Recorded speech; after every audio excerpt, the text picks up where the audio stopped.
देखिया कमाए प्रभु मांगे राजा,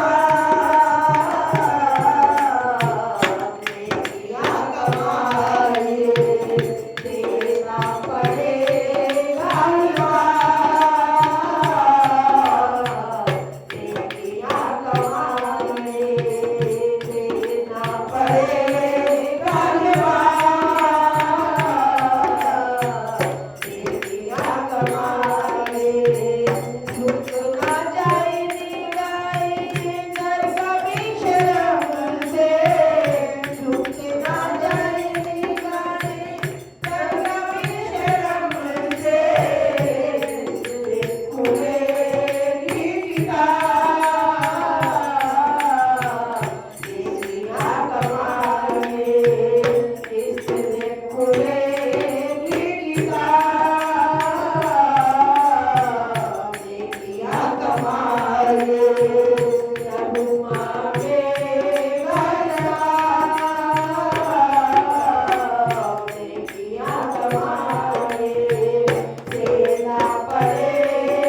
हिवार।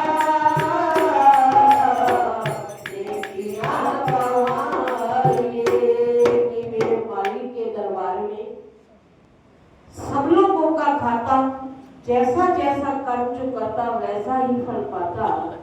सायु के दरबार में सब लोगों का खाता कि मैं हमारे सतगुरुदेव के खाते में तो हम सबका नाम लिखा हुआ है।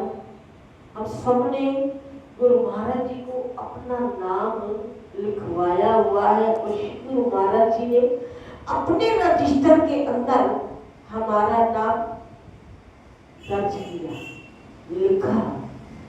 तो जब अपने भक्तों का नाम अपने हाथों से लिखेंगे तो उनसे पूछा भी तो जाएगा कि बच्चा हर रोज क्लास में जाता है तो मास्टर पूछता है ना कि जो लेसन जो कल पाठ पढ़ाया था कि वो काम पूरा हुआ है, होमवर्क पूरा हुआ है या नहीं हुआ।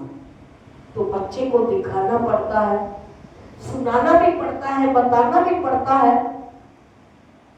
तो इसी प्रकार इस सतगुरुदेव भी तो हमारे हर रोज का हिसाब पूछते हैं कि कल तुमने क्या किया। तो हम अगर हर रोज सतगुरुदेव पूछेंगे और हम बताएंगे तो साथ साथ हिसाब चलता रहता है।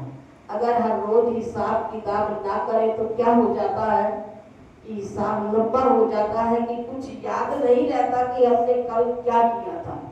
तो इसलिए सतगुरुदेव भी हमारे दीन दयाल कृपा निधान अपने भक्तों का हिसाब किताब साथ साथ लगाते हैं कि अगर वो हमसे ना पूछे तो हमें भी कुछ याद नहीं रहता।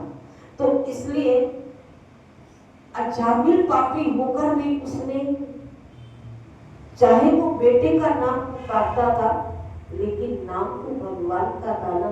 कहती है ना, कहते हैं कि अगर भूल से भी भगवान का नाम लेते रहेंगे तो शायद इसी में ही हमारी 84 कट जाएगी। तो कहते हैं कि भगवान विष्णु का नाम ले लेकर उनका नाम स्मरण करता रहा। तो कहते हैं कि नारायण इन 4 अक्षरों का नाम बड़े बड़े पापियों को क्या करता है, उद्धार। चोर हो या मद सेवी ब्रह्म हत्यारा और राजा पिता गो हत्यारा क्यों ना हो, उन सबका एकमात्र प्रायश्चित स्थान विष्णु जी के नामों का जप है। कि जो अपनी जुबान से हमेशा भगवान के नाम का जप करता है, नाम जब से उसकी बुद्धि विष्णु में ही सम जाती है कि वेद व्यास ऋषियों ने प्रायश्चित व्रत आदि विधान कहा है कि वह इतना विशुद्ध नहीं है कि जितना विष्णु जी का नाम जप करने से उसका अंतःकरण शुद्ध हो जाता है। कि जब अजामिल कि यमदूत क्या कहने लगे कि इस अजामिल को छोड़ दो, कि जब यमदूतों ने सुना कि ये तो हर श्वास श्वास के अंदर मालिक के भगवान का नाम लेता है तो इसको छोड़ देना चाहिए। तो वहां ये दूत भी नहीं रह सकते कि जहां भगवान का नाम लिया जाता हो। तो इसलिए लिखा है कि जितने राम नाम का वास उठे जब दूत का नाश। तो वहां ये दूत ठहर नहीं सकते। तो ये दूत अपनी जीवा से क्या कहने लगे कि ये तो भगवान विष्णु के नाम का जप करता है, तो इसको छोड़ दो, इसके पापों का प्रायश्चित हो चुका है।